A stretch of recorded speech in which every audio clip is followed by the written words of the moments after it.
আলোকসজ্জায় সেরা পাবনা জেলার এই শিবপুরের জালসা। বন্ধুরা, আমি ভিডিওতে বলেছিলাম যে আলোকসজ্জায় সেরা এই শিবপুরের জালসা। কেন বলেছিলাম আপনারা নিজেরাই দেখেন। এত পরিমাণে আলোকসজ্জায় এই শিবপুরের জালসায় আপনারা না আসলে, আমিও যদি না আসতাম আমিও নিজেও দেখতে পেতাম না।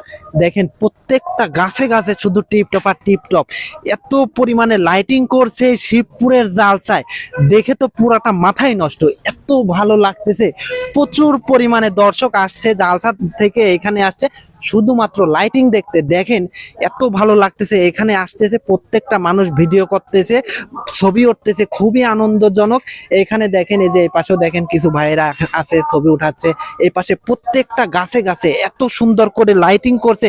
দেখেন পুকুরের পাড় দিয়ে, পুরাটা পাড় দিয়ে এত সুন্দর করে লাইটিং করছে, দেখে আমার খুবই ভালো লাগতেছে। এই জন্য আমি ভাবলাম যে আমি আসছি আর আমি আপনাদেরকে দেখাবো না, তাই কি হয়, এই জন্য পুরাটা লাইটিং আমি আপনাদেরকে দেখাচ্ছি।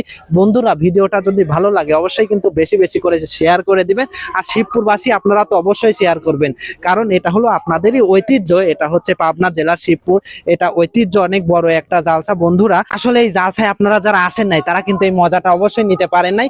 আপনারা এইবার যারা আসতে পারেন নাই, নেক্সট টাইম কিন্তু অবশ্যই আসবেন। এখানে যে এলাকাবাসী আছে, এলাকাবাসীর সাথে একটু কথা বলবো। বন্ধুরা, এই যে দেখেন, আসসালামু আলাইকুম। ওয়ালাইকুম আসসালাম।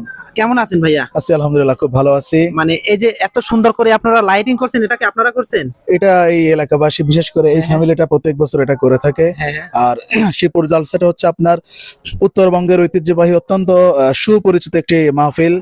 এই মাহফিলকে কেন্দ্র করে যারা ঈদের মধ্যেও যারা বাড়ি আসতে পারে না, তারা জালসা উপলক্ষে তারা বাসায়। সবাই বাসায় আসে। এবং আজকের এই জালসা উপলক্ষে প্রত্যেকটা বাড়িতেই মেহমানের আনাগোনা, তাদের আত্মীয় স্বজন, মেয়ে জামাই, এক কথা এমন কোনো বাড়ি পাবেন না যে আপনার মেহমানের সরাসরি নাই। সবকিছু মিলে একটা অন্যরকম একটা আনন্দময় পরিবেশ এই জালসায় শিবপুরে আর কি জেগে ওঠে সবার মধ্যে। আপনাকে অসংখ্য ধন্যবাদ ভাইয়া, এত সুন্দর করে আয়োজন করছে দেখে আমার খুবই ভালো লাগেছে। যে আমি আসছি আমার বন্ধুদেরকে দেখাবো না তা তো আর হইতে পারে না।